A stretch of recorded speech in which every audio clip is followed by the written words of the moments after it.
We're faced with some very difficult challenges, but there are also challenges that comes with opportunity. I intend to work closely with my colleagues to work through these issues such as healthcare, housing, elderly care. My mom currently is suffering with some memory issues, and so I understand how difficult that is for those people who have to deal with aging parents. It's a very daunting task, and the thing is, there's no support system in place. We, like most people here, receive zero assistance or resources from the government to deal with our elderly parents. It's very frustrating because I know stateside there's a whole plethora of services available to assist families with situations like mine. The pain I feel, and thank God I'm able to financially take care of it myself, me and my family, but look at those people who don't, which is the majority of us. The government needs to step up now, where my colleagues and I would be working towards pushing great public policy that would assist families that have issues dealing with elderly care. Healthcare is a completely separate headache to have, but it's an area that I'm an expert in because of my background in health. I was the acting director of mental health for a year. So I know the challenges that families deal with family members who have mental health issues. I understand the laws and the restriction that prevent people from just doing what they want to do, because the laws need to be upgraded so that families have the assistance they need while we preserve the rights of these individuals. That's very key. They do have rights, and we have to respect those rights. But at the same time, as a society, we have to protect society from people who might harm us. So there's a balance that we could work on to make sure that we could coexist. Families get the help they need, patients get the help they need, and the respect that that person should have, because it's not their fault if they have a mental illness. We tend to demonize people because they're sick, but really it could happen to any one of us. So we should be sensitive to the fact that they're not aware of what they're doing half of the time. And so with proper medication and monitoring and therapy, they can become at least reasonable enough to coexist in society. And so, but there's some challenges there, and we need the professional staff in place to do so. I struggled at mental health to get the staff in. We had one psychiatrist, and she was at retirement age when I got there, and it was difficult for her to increase her load anymore. And all the other caseworkers that go with it, another declining resource that we desperately need.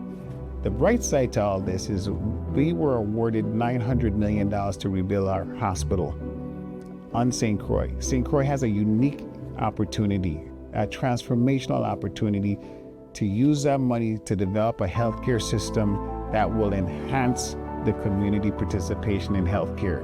Right now, the community, if there's a serious medical emergency, they leave because there's no resources in place.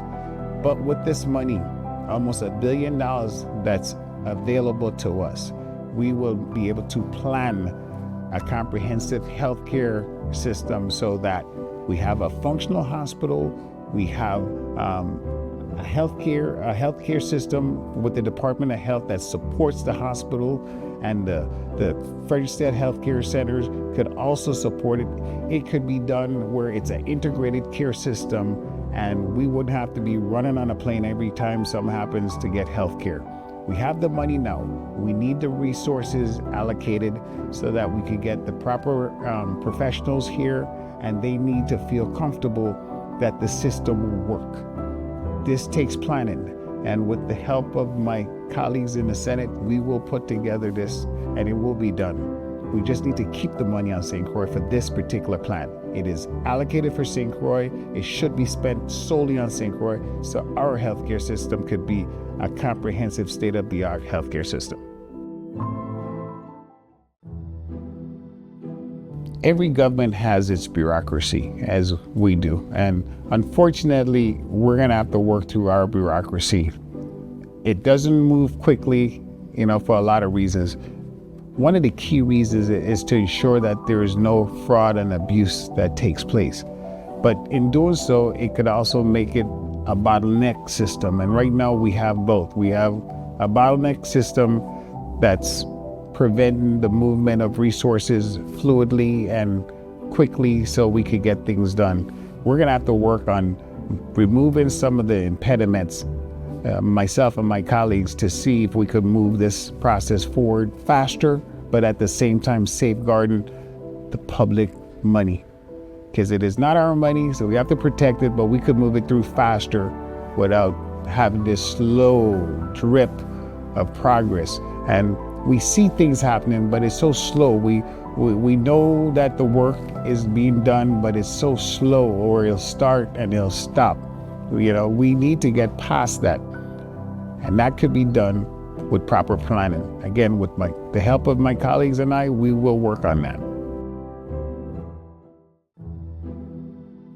One of the things we need when we build a comprehensive healthcare plan, besides the money, which is key, we've got that now. So we need to integrate the elements that we currently have. We need the hospital to be a part of the Department of Health, to be a part of the Frederick State healthcare clinic system, so that the three of them work together. Right now, it doesn't work that way. They're all three separate entities that have their own mandates. And so in order for us to fix this problem, we have to now work closely together to develop a healthcare plan. A healthcare plan now tells you where the holes are. How do you fill those? What specialties are lacking, although you pooled all those resources together? Where do we need to invest more resources? And that's what we haven't been doing. We just have three entities that provide healthcare system, and that's it. Bring them together, find out what's the obstacle, what's the barriers, what needs to be done, because we have the money. So then you bring those things together, you plan it out, and once you get that done, then you could easily target. We don't have a behavioral health facility. That's something that clearly stands out there. So if there's a 722 call, someone with a mental health issue, boom, we know what to do. And it should be just cleanly laid out like that, and it can be, because it worked in my community where I live in the States. It's not that difficult. It's the planning. I go back to the planning. Planning is key in our community, and we don't do that because we have so much prior crisis following us. So with my colleagues, I'm going to instill that concept with them. Say, please, let's plan. Let's see how we could put this thing together. It's doable, and here's how. The Virgin Islands government does that. Same issue. They just spend. We need to get back to where we really stretch these dollars, not because we get federal dollars, all these appropriation every year means that we could just blow it. Blow it wisely. And we haven't been doing that. And that's something I'm going to hold the government to. With my colleagues, we're going to make sure that we go and reprioritize the way monies are spent, because we're not spending the money in the most efficient way we can. The sad part about it is we should, in fact, have supplemental money set aside for those particular issues where there's medication that someone needs to have, life-saving medication. That is government's role. That's their responsibility. So, yes, we fix roads, we fix schools, all that stuff, but you have to have medicine for those people who don't have it. You can't just stand aside and say Medicaid didn't fund the full amount. That don't make any sense. So we have to reprioritize the way we spend our money. The Virgin Islands have not been very good at money management. We know this for a fact.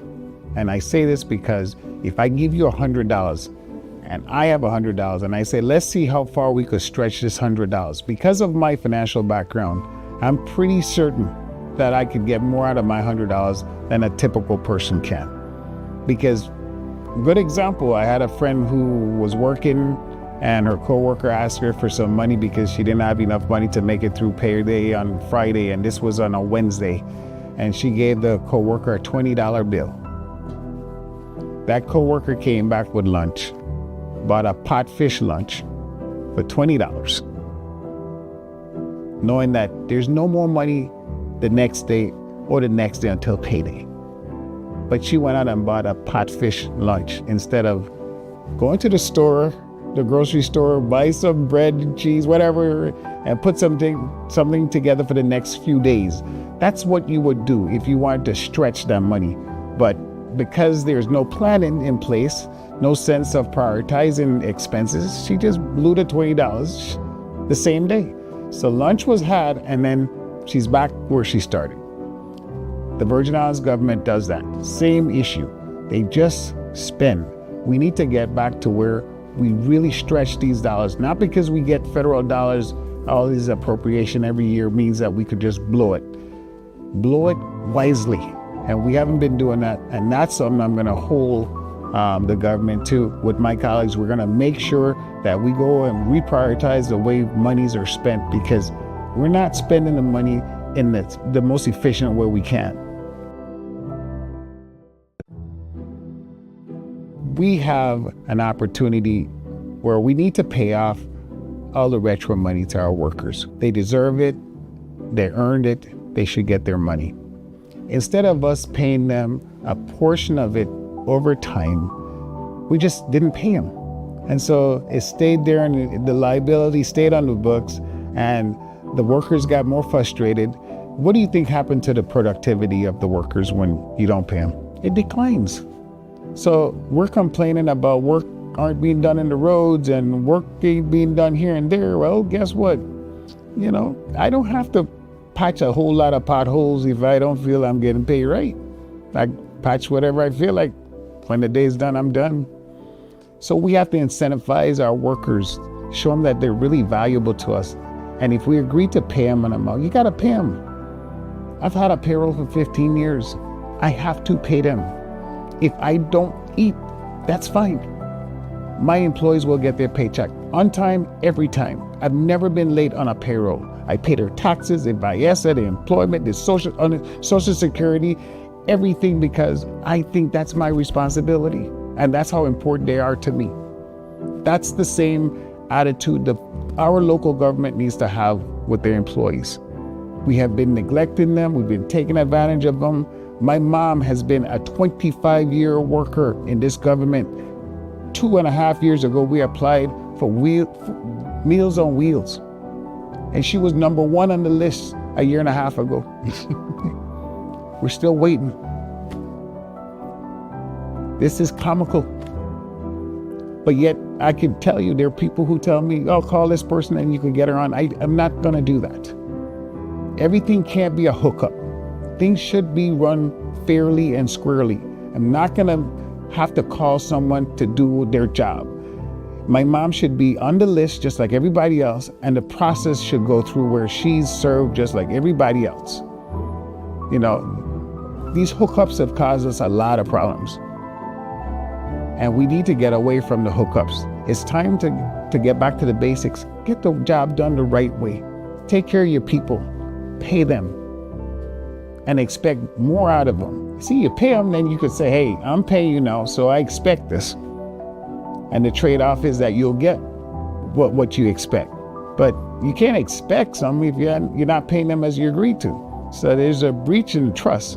And our government has a trust issue. We're going to have to rebuild that. Right now, what you're hearing is causing people to be more reluctant to do business with the government. Trade people haven't been paid in over a year. Well, they don't really care what our problems are. They have their own problems to deal with. They've got their own taxes, their own employees to deal with, their own suppliers to pay. Why is it the Virgin Islands government not doing their own? All right, so my job, day one, is to work with my colleagues to get in there and make sure that we hold the oversight that we should hold, and that we appropriate the money that we need to, and we stay on top of it, hold investigations, hearing, inquiries, whatever it takes to make sure that the executive branch is doing what they're supposed to do. We'll do what we have to do, and they have to do what they want to do. what they should be doing, which is to maximize the money we give them. That's how it works. And I promise you, if I'm in office, when I'm elected, you're going to hear my mouth a lot talking about those things. I have this thing where insurance costs could go down if we do certain things. One of my platform issue is government accountability. If the government enforced the traffic laws, we wouldn't have as many auto accidents as you see today. That's a cost of living issue. You want to reduce your insurance costs? Well, reduce the accidents. You want to reduce your cost of living? Fix the roads. You want to reduce your cost of living? Have more renewable energy. You want to reduce your cost of living? Then the government has to make sure the potholes are repaired. Then I don't have to go and spend money on a front end job. I don't have to buy new tires every few months. So these are things that we could do as a community, as a society. It's preventable. But if you don't fix them, then you can't complain and say everything is high. It's going to continue to be high. Enforcement is key in reducing costs in the Virgin Islands. Enforcement is key in reducing costs in the Virgin Islands. A traffic sign or a traffic light, when it's red or it says stop, it's not a suggestion. We know it's a suggestion. For all practical purposes, we blast through those red lights like there's no tomorrow. We see a stop sign, it's like, it should have said just go. Because we just go and then boom, there's an accident. What happens to our cost of living? What happens to our quality of life? It's impacted because of enforcement. So you see, I'm trying to show a triangle here where people understand everything works together for a reason. If you drive slower, it's less likely for you to get into an automobile accident. If you drive slower, it's less likely for you to hit a pothole. You'll see it in time and you know to avoid it, so then you don't have to go to the repair shop. It'd be nice if they could just fix the holdup or cut the grass or stripe the roads. Don't get me wrong, I'm 100% for us doing our part as a government. But as an individual, as a person, I put the responsibility of what is it we could do to prevent being put in a position where it's going to cost us more, it's going to impact our quality of life. Enforcement, throwing out trash out the car, that's us. The government isn't the one throwing out the trash. They're trying to clean it up. We're the ones, illegally dumping, throwing the trash out. We have a responsibility. We're the voters. We're the ones who elect who? Folks like me. It's up to you to listen, see if we fit your sense of, okay, this person is nice enough, this person is competent enough, this person is good looking enough. Whatever measure you use to choose your candidates, please do your work. But it cannot be where you just go in that booth and you say, I'm going to vote just because Sylvie said to vote for he. What does that mean? What is it that Sylvie know that you don't know? Maybe that's Sylvie, buddy, partner, I don't know. But it has to be more than that. It has to be a community decision you're going in there to make for us. You're going to pick the 7 most important people with the skill set to move St. Croix forward. That's your charge. Don't take this vote for granted. People died for it. We have a responsibility. We're the voters. We're the ones who elect who? Folks like me. It's up to you to listen, see if we fit your sense of, okay, this person is nice enough, this person is competent enough, this person is good looking enough.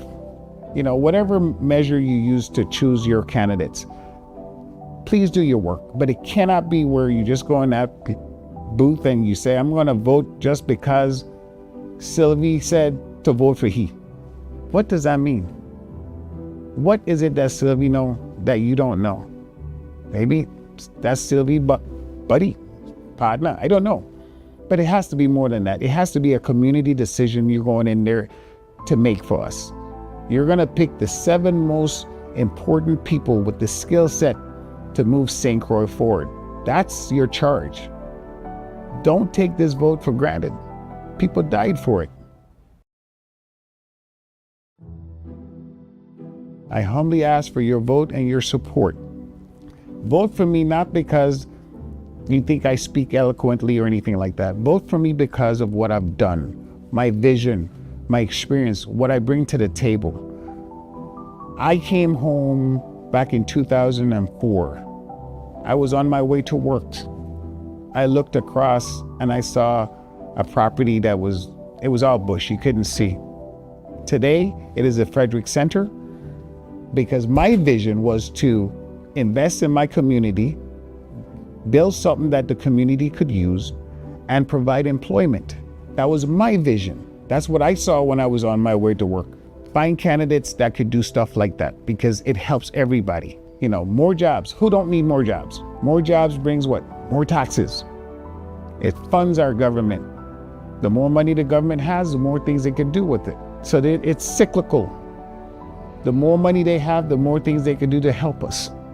So I'm asking you to take this very seriously. The days of, fish fry and concerts and all that stuff, it's gone. Because now we have the money. We definitely have money coming in. We have $12 billion. What are we going to do with it? Are we going to blow it or are we going to use it wisely? And I think this is a time to change because we have enough uncertainty in our government now that we feel, okay, enough is enough. We have to put better people in there so that we know for a fact our monies are not being wasted. Someone who could protect and watch. Someone who understands what large numbers are. Vote for Hubert, Lorenzo, Frederick. You could bank on me.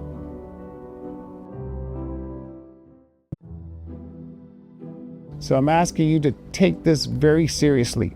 The days of, fish fry and concerts and all that stuff, it's gone. Because now we have the money. We definitely have money coming in. We have $12 billion. What are we going to do with it? Are we going to blow it or are we going to use it wisely? And I think this is a time to change because we have enough uncertainty in our government now that we feel, okay, enough is enough. We have to put better people in there so that we know for a fact our monies are not being wasted. Someone who could protect and watch. Someone who understands what large numbers are. Vote for Hubert, Lorenzo, Frederick. You could bank on me. My background is in banking, like we all know. One of the keystone in any business success is capital, money. And our farmers are in lack of that resource, besides natural resources like water, seeds, and fertilization. But from my discussion with the farmers, it seems like capital is the biggest issue that they're running into. They do have access to some loans, but if you don't have capital, it's hard to get loans because it's based on a formula. The government, I believe, should find a way to provide some sort of initial capital to assist the farmers to get started. And this is what most rural communities do in their financing of farms. It's nothing new, it's nothing different, we just don't do it. Our farmers are willing to go the extra mile. They just don't have the environment to really be successful. It's a collaborative effort by the farmers too. They need to also come together and see if they could pool their resources to meet some of the basic financing requirements that's out there. So one of the things I'm going to push with my colleagues when I get in there is to make sure we set up funding for farmers to access to help them with the day-to-day operations that they have, because they have a payroll they have to deal with, they have ongoing expenses they need to deal with, and they have to buy seedlings or yearlings, fertilizers and water, and those are all real costs. And sometimes harvests are bad or diseased, and you have a fraction of what you thought you could reap. So in cases like that, they need to have some financial resources to carry them through the next season. When I was in high school back then, we had something called Future Farmers of America. That program actually exposed students to farming, agriculture, and agriculture is more than farming. It also includes equipment, it includes marine, it includes other aspects other than just farming. We tend to think agriculture is just farming. It's more than that. I like the fact that we expose our young people to this very vibrant and wonderful profession. It's needed. If we don't eat, we don't live. We tend to think that because we could run to the grocery store, then food will always be there, but that's not necessarily the case. We live on an isolated island, and just in case there's another disruption in the supply of goods like we had before, we need to take care of ourselves until that supply line opens up again. I was canvassing recently, and I met this lady who was bragging about the different types of plants that she grows and the harvest that she receives from those plants.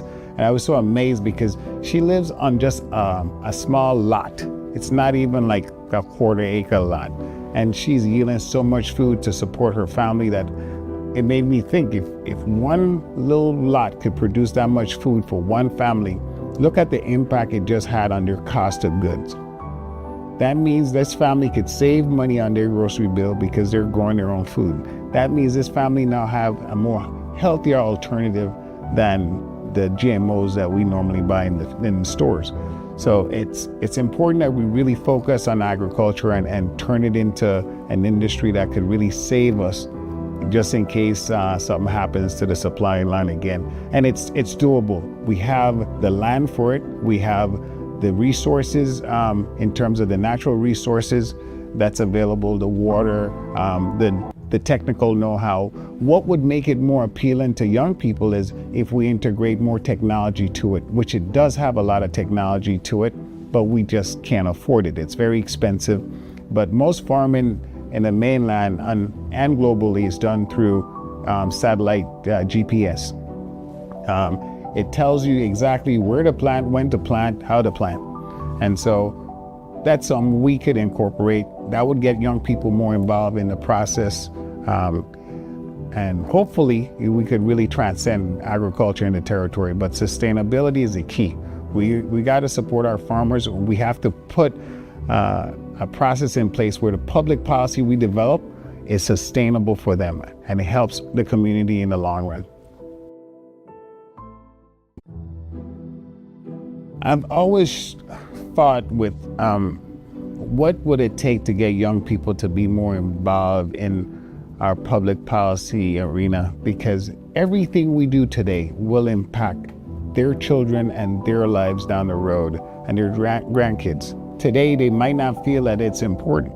It's not important today because most of them don't own a home yet. They don't have any major asset other than their gold chain and the clothes and all the frivolous stuff that they have right now. But as they start acquiring solid asset, all of a sudden these issues become important. Property taxes, maintenance on issues, insurance, these are real issues once you start having assets that requires them. We need to start educating our children from a young age what real world scenarios are like. What is it like to live in a world where I own my own house? What is it to live in a world where I run my own business? Only few kids are exposed to small businesses. The ones who have a family member or a friend or whatever that has one. The rest, they don't have any access to it. So it's foreign to them. They don't understand. They just remember in our community, most people work for the government. So they just know mommy and daddy get up and go to work for the government. So we need to let them know that there are other things going on out here. And the way you do it is by increasing access to these things in the schools. School is not just for academic learning, it is also for practical, real life learning. And we need to develop that. There's a pre-apprenticeship program that's coming out. I think that's a excellent way to get them going. Any kind of apprenticeship program is important, but we need to get young people involved and let them know that after the youth comes the real world, and we have to be ready for the real world. Right now, we're living off of our generation, which is my generation. We're the ones that invented the internet. This generation invented apps. It's cute, but we need to go beyond that. What's the next step? And so we need to make sure the environment is there for them to actually be a part of it. I still think, without a doubt, STEM technology and engineering, that STEM education is the key.